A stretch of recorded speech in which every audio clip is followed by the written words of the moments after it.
This download from the BBC is the very last Radio 4 from our own correspondent to be broadcast from Bush House in London. We're moving house, and here to introduce this programme is Kate Adie. Today, the king of the jungle down and out as Kenya's towns and cities invade his territory. It's the fastest growing economy in Europe. We're in Latvia, finding out how they've made austerity cool.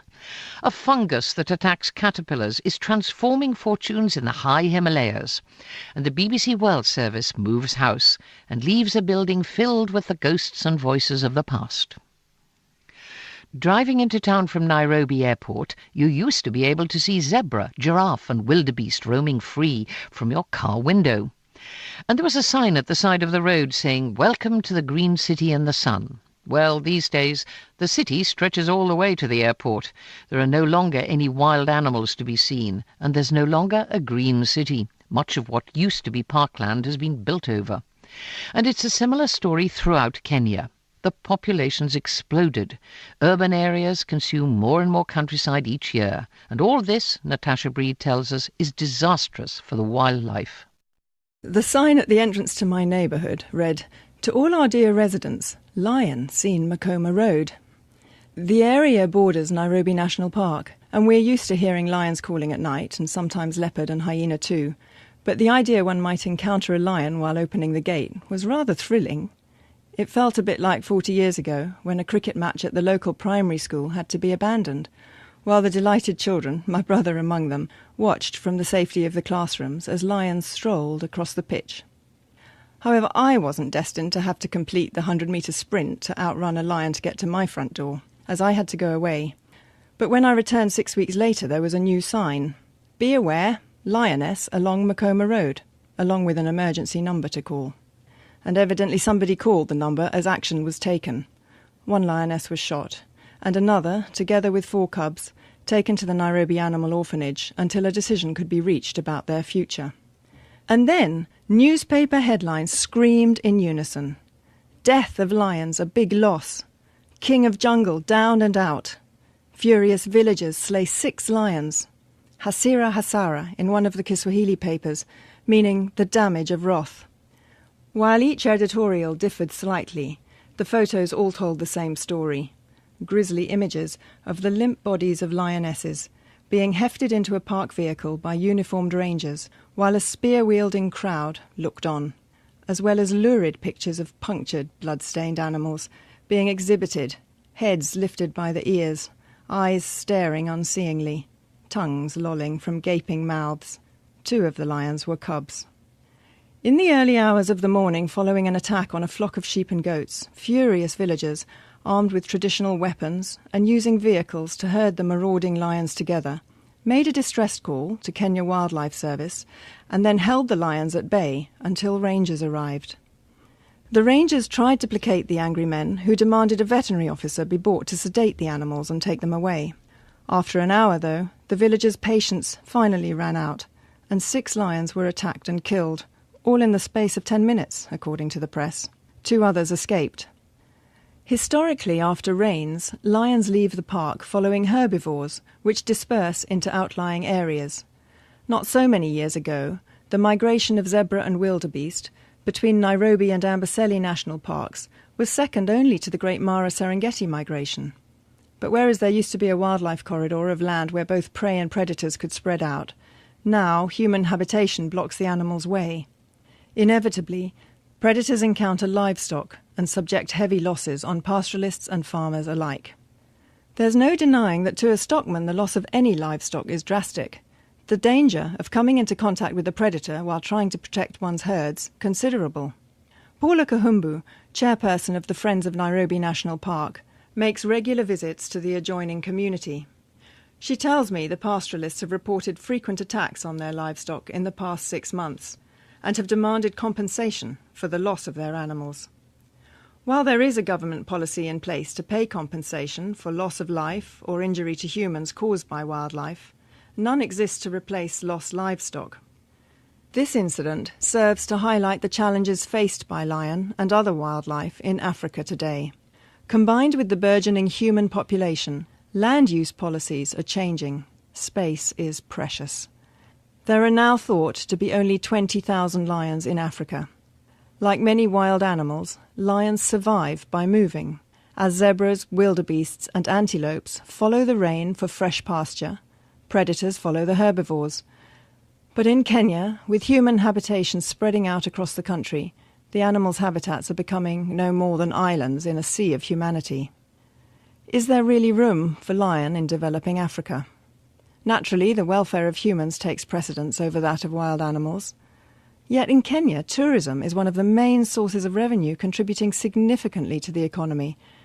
And there's surely no beast more evocative of Africa than the majestic lion. According to Maasai legend, when a lion roars in the darkness across the savannah, he is saying, "Whose land is this? Mine, mine, mine." But it isn't. Not anymore. Natasha Breed in Nairobi. A substance some are calling Indian Viagra is starting to transform local economies in the Himalayas. Legend has it that its properties were first identified by herders who noticed that after eating the stuff, their yaks and goats would run around noticeably friskier. It's found on meadows high in the mountains and is much sought after, particularly in China, where it's long been a staple of traditional medicine. Today it's proving a valuable cash crop, but Craig Jeffrey's been learning that some mountain villagers are having to arm themselves. The so-called Viagra is so much in demand. There's a fungus that attacks caterpillars in the Indian Himalayas. People in North India call it Kira Jali. In neighbouring Tibet it's known as Yarsagumba. The fungus mummifies its prey and then grows out of the top of the dead caterpillar's head. It appears above ground just as the snow melts in May or June. In China, Kurajali is regarded as an aphrodisiac. Athletes have used it as a performance-enhancing drug.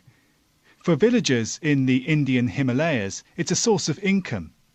During the last 5 years, they've begun to collect the caterpillar fungus and sell it to local traders. These middlemen in turn sell the fungi to business people in Delhi, and it travels on from there to Nepal and China. When sold in the village, a single fungus fetches 150 Indian rupees. That's about £2, more than the daily wage of a manual labourer. Some people are able to collect 40 specimens in a single day. So the search for caterpillar fungus has come to resemble a type of Himalayan gold rush. I spent the last few months in the Indian Himalayas doing research on youth and social change. I lived in the village of Bemni, 3,000 metres up near the Indian border with Tibet. Much of my time was spent trying to understand the changing economy of the village, and Kira Jali featured heavily in my interviews. Take Prem Singh, a 24-year-old man in the village known for his restless energy and appetite for hard work. Prem spent the first 2 weeks of May in high-altitude snowfields collecting kirajali. He went on his own, carrying rice, wheat and dal on his back, camping in a cave on the way, and eventually pitching camp more than 5,000 metres up. He found nothing during the first 3 days. But then his luck changed. He returned to Bemni with 200 fungi stuffed into old sweet jars. He's using his earnings to construct a new house, an impressive 2-storey structure built out of local stone. Kurajali and the money it earns is big news for Bemni. Young men have generally been looking outside the village for opportunities to make money, in cities, down in the plains. They've worked in hotels, in the army, and in some of the new service industries emerging in urban India. Kurajali is reversing this process somewhat. Since 2007, when villagers first learnt about the fungus, vast numbers now head not to the big cities, but to the high-altitude meadows. People joke that the meadows, formerly the preserve of intrepid goat herds, have become small towns of tents, stoves and clotheslines. As Prem told us, why would I migrate to Delhi to work in a hotel when I can earn in 2 weeks what I'd make in Delhi in 2 years? But there's a dark side to fungus collection too. Some villagers return with nothing to show for their weeks in high-altitude snowfields. Many fall ill.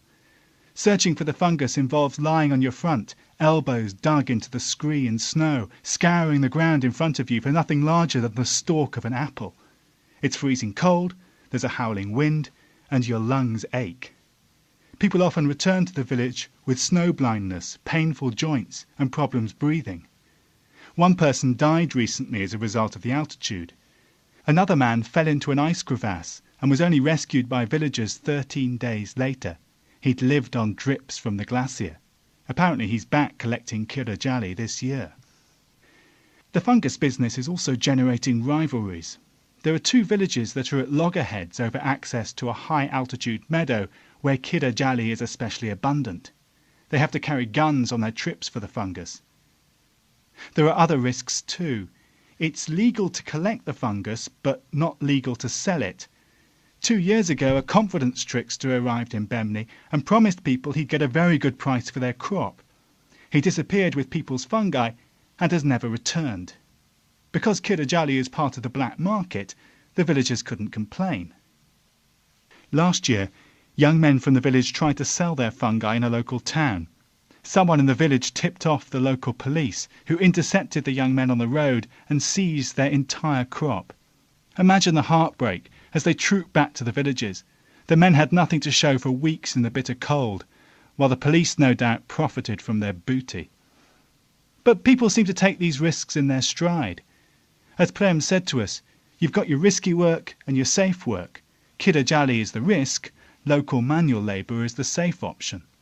For the time being, India's homegrown Viagra has become a decent gamble. And no, I haven't tried it. Craig Jeffrey in the Himalayas. As global leaders argue over whether austerity measures will save or destroy the Eurozone's economy, one small northern European country believes it has the answer. Over the past few years, the Baltic state of Latvia has been pushing through some of the toughest austerity measures in the world. The policy's been controversial, but now Latvia has the fastest growing economy in Europe.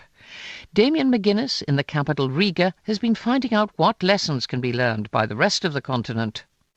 Tucked away behind an old red brick warehouse, hundreds of hip creative types wearing red or purple jeans and chunky black spectacles swig Latvian-made beer. A famous fashion blogger has just arrived on her bike, a sort of giant child scooter, which she pushes along with transparent platform shoes. And behind the counter, the restaurant's owner, a well-known celebrity TV chef, hands out bite-sized organic beef burgers. I'm at the opening of Riga's latest hip venue. When I lived here a few years ago, during the depths of the economic crisis, every week I'd see a shop or a restaurant pull down its shutters for good. Now, every time I come back, another of those empty spaces has been filled by a new cafe or a bar. But the boom times Latvia enjoyed before the crisis have not exactly come back. Back then, the cocktails were pricey and the bars glitzy. Today, gone are the huge four-wheel drives and BMWs with black tinted windows of those years. Instead, everyone here tonight arrives on second-hand bikes, and the new trendy restaurant being opened is nothing more than a tiny room above a bicycle repair shop. Loans may no longer be available, but rents have fallen since the crisis, and as long as you can open your business cheaply, there's no shortage of spaces to rent, and lower wages mean now you can actually afford to hire someone. So if you want to see what economists mean when they talk about the competitive advantages of internal devaluation, you should hang out with Latvia's hard-working young hipsters. Their new cool businesses double up as cafes, bookshops and second-hand clothes stores, flogging whatever low-cost luxuries Latvians can still afford. The best example is Perla, a bar/clothes shop/whatever's trendy at the moment. It was opened by an MTV presenter after she lost her job in the crisis. The presenter is still well known and still sets the trends, but she's been doing that from behind the bar rather than on TV screens. In the evenings, the clothes racks are pulled up to the ceiling by a winch, and everyone dances among the second-hand books and records. This is what cool on a budget looks like, and among fans of austerity, Latvia has achieved pop star status. In June, IMF boss Christine Lagarde called the tough measures here an inspiration for struggling Eurozone nations, and last week Hillary Clinton praised the country's handling of the economic crisis. After the 2008 credit crunch, Latvia's economy shrank by a quarter. Saved by an IMF-led bailout, the government embarked on the toughest austerity measures in Europe, with public sector wages across the board cut by 30%. Some teachers even saw their salaries reduced by 70% overnight. Critics called the measures suicidal, saying such draconian austerity would prevent any future growth by pushing up unemployment and killing consumption. The only solution, they said, was to abandon the currencies pegged to the euro and devalue to make it more competitive, something even some in the IMF recommended. The government refused, adamant that economic credibility was the key to future growth, and that the only way to make Latvia more competitive long-term was to cut wages and prices instead. The same debate that we're now seeing in the Eurozone. Since then, Latvia's government seems to have confounded its critics. The country is now the fastest-growing economy in Europe, set to expand by 4% this year. Unemployment is falling, and the mood is slowly improving. So is Christine Lagarde right that Latvia is an inspiration for Europe? Well, not necessarily. Poverty rates remain high. The old and the less skilled are struggling to find work, and many of those with the skills are emigrating. And when it comes to pushing through tough budget cuts, the Latvian government has a few advantages over Greece or Spain. Having virtually no effective trade unions helps, and a painful recent history of Soviet occupation means that voters can easily remember times when things were much, much worse. But is there anything the rest of Europe can learn from Latvia's experience? I put that question to the driving force behind Latvia's austerity, the country's rather robotic Prime Minister Valdis Dombrovskis, a scientist with an economics degree who, like a mini Mrs. Merkel, inspires confidence by eschewing any attempt at charisma. He has not only managed to stay in power, but has even been re-elected twice. You have to tell people how bad things are, was the answer, and then push through the cuts as quickly as possible so people know what they're dealing with and can plan for the future. Do it decisively, quickly and honestly seems to be the message. Now that is something leaders in Europe could no doubt learn from. Damien McGuinness in Riga. There's to be a big international meeting in London next week to discuss family planning and how women can access it freely and without discrimination. It has an ambitious objective: to provide 120 million women and girls in the poorest countries of the world with, as it puts it, life-saving contraceptive information and supplies by the year 2020. Nigeria is the most populous country in Africa, and its president, Goodluck Jonathan, recently declared his support for more birth control, saying his people were having too many children. But Jane Draper's been learning that providing family planning facilities in remote parts of this huge country isn't always straightforward. The newspaper seller at Kano Airport in northern Nigeria wasn't impressed. He waved the latest copy of the Daily Trust newspaper at me and pointed at the banner headline, "Row over birth control plan." "It's not a good idea," he declared. "I have 4 wives and 19 children. We just don't need this." Christian and Muslim leaders were among many quick to decry President Goodluck Jonathan's remarks, which appeared to raise the possibility of a law to control Nigeria's burgeoning population. The softly spoken health minister I interviewed the following day, Mohammed Pate, insisted the president had been misquoted. But Mr. Pate, a doctor who's respected beyond Nigeria as a reformer, acknowledged there were complex problems that needed tackling. To understand the tradition of large families, you have to go to somewhere like Jigawa, farming country in the north, which produces crops of corn, millet and groundnut. Islam is the dominant religion here. The state has 5 million residents, many of them poor. So far, it's escaped the violence wreaked by the Boko Haram militant group in other parts of the north. Having around 7 children is far from unusual in Jigawa. This was underlined firmly to me by Ferreira Abdullahi Baffa from the state government's Ministry of Women's Affairs during a late-night conversation at a guest house. "Our religion and culture lead us to believe in having lots of children," she said.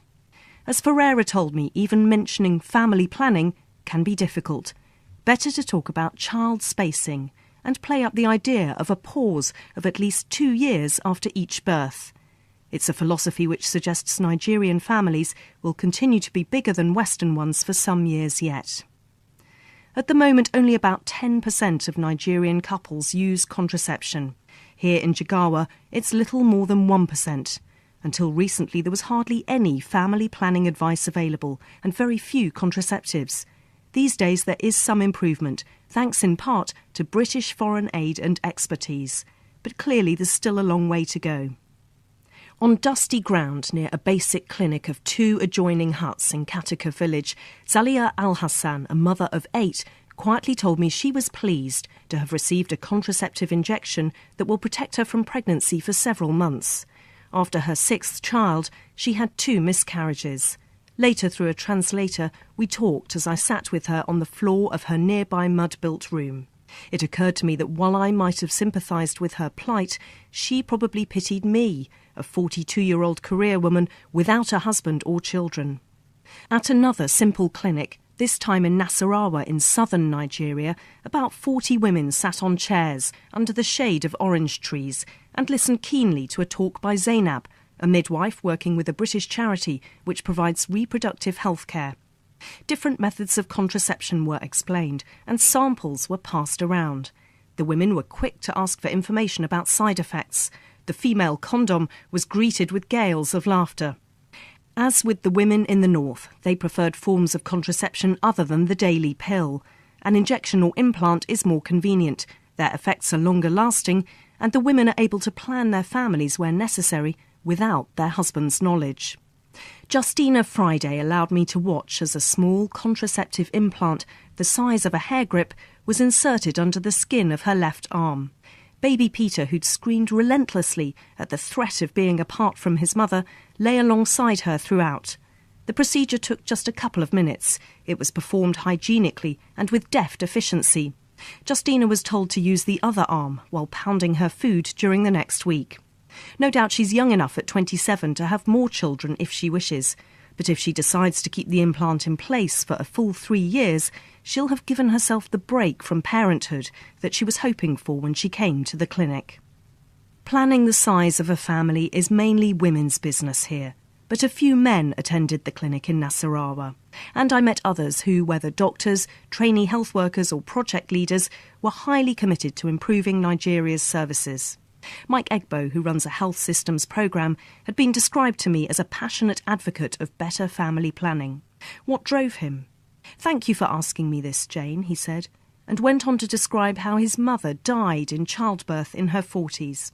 It was her 11th pregnancy. The child survived and is now in the US. "Even now," said Mike, "I still miss my mother. It's why I set out to do this work." Jane Draper in Nigeria. It's a historic occasion for us today. This is the last edition of From Our Own Correspondent, or FOOC as we call it, to be broadcast from Bush House in the Strand by Waterloo Bridge in London. The next time you'll hear us, we'll be putting together the programme in a shiny new building a couple of miles away. Bush House is also closing its doors to the BBC World Service. Its multilingual staff will be joining us across town at New Broadcasting House by Oxford Circus. Anna Horsborough-Porter has been talking to some of those who've worked here during the 71 years that Bush House has broadcast to the world. Since March, Bush House has gradually been emptying out. Region by region and floor by floor, the language services have been leaving. Now the move is almost complete and the building is silent and the lifts come unnervingly fast. The central newsroom is the last to leave, waiting until midday next Thursday when the final 5-minute bulletin will be read from Bush House, and then the switch will be complete. I've been recording the memories of those who worked in Bush House. Many of the interviews have taken place in the bowels of the building, in the old underground drama studio, which started life as a swimming pool when Bush first opened in 1925. One of the oldest memories came from Leonid Finkelstein, who worked in the Russian service for nearly 30 years, but he first heard the BBC in one of Stalin's labour camps in 1948. His fellow prisoner there was an engineer and managed to build a radio out of scraps of metal. One day he gave Leonid an earpiece, And that is how I first learnt about the Chelsea Flower Show in London, he said. Yuri Goligorsky also listened secretly as a child in Moscow.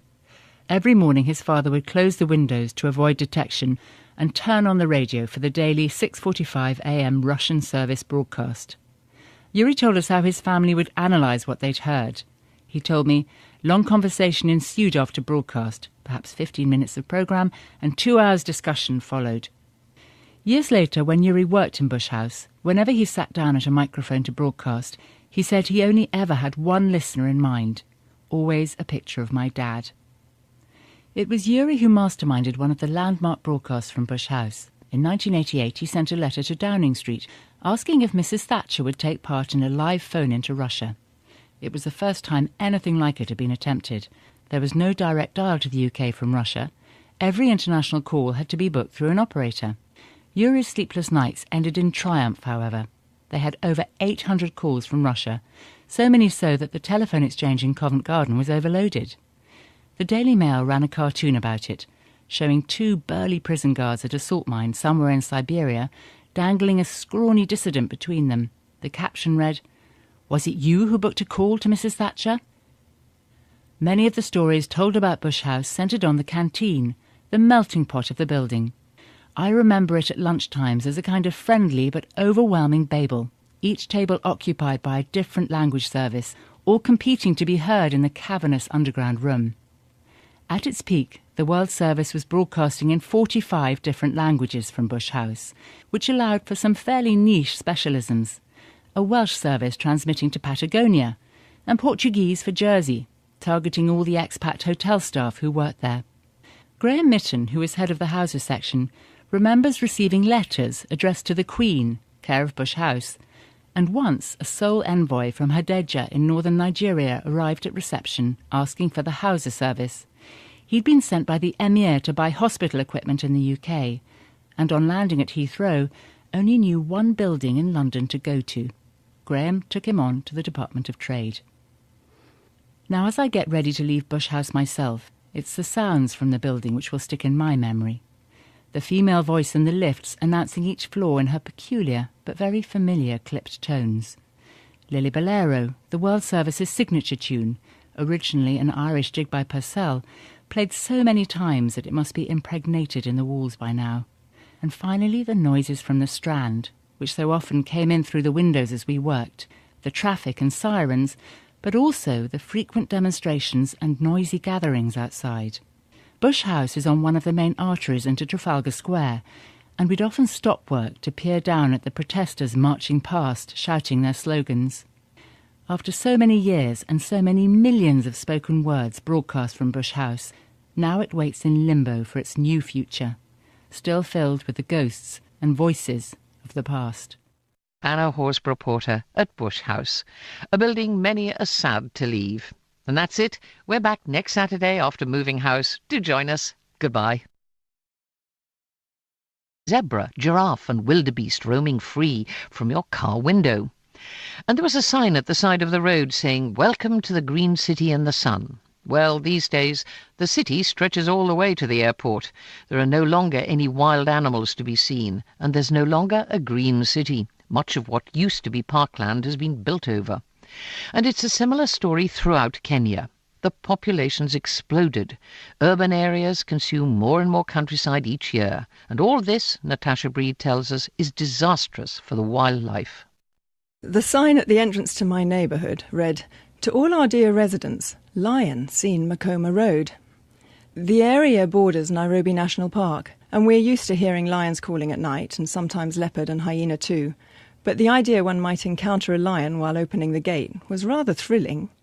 It felt a bit like 40 years ago, when a cricket match at the local primary school had to be abandoned, while the delighted children, my brother among them, watched from the safety of the classrooms as lions strolled across the pitch. However, I wasn't destined to have to complete the 100-metre sprint to outrun a lion to get to my front door, as I had to go away. But when I returned 6 weeks later, there was a new sign. "Be aware, lioness along Makoma Road," along with an emergency number to call. And evidently somebody called the number as action was taken. One lioness was shot, and another, together with 4 cubs, taken to the Nairobi Animal Orphanage until a decision could be reached about their future. And then newspaper headlines screamed in unison. Death of lions, a big loss. King of jungle down and out. Furious villagers slay 6 lions. Hasira hasara in one of the Kiswahili papers, meaning the damage of wrath. While each editorial differed slightly, the photos all told the same story. Grisly images of the limp bodies of lionesses being hefted into a park vehicle by uniformed rangers while a spear-wielding crowd looked on, as well as lurid pictures of punctured, blood-stained animals being exhibited, heads lifted by the ears, eyes staring unseeingly, tongues lolling from gaping mouths. 2 of the lions were cubs. In the early hours of the morning following an attack on a flock of sheep and goats, furious villagers, armed with traditional weapons and using vehicles to herd the marauding lions together, made a distress call to Kenya Wildlife Service and then held the lions at bay until rangers arrived. The rangers tried to placate the angry men, who demanded a veterinary officer be brought to sedate the animals and take them away. This download from the BBC is the very last Radio 4 from our own correspondent to be broadcast from Bush House in London. We're moving house, and here to introduce this programme is Kate Adie. Today, the king of the jungle down and out as Kenya's towns and cities invade his territory. It's the fastest growing economy in Europe. We're in Latvia, finding out how they've made austerity cool. A fungus that attacks caterpillars is transforming fortunes in the high Himalayas. And the BBC World Service moves house and leaves a building filled with the ghosts and voices of the past.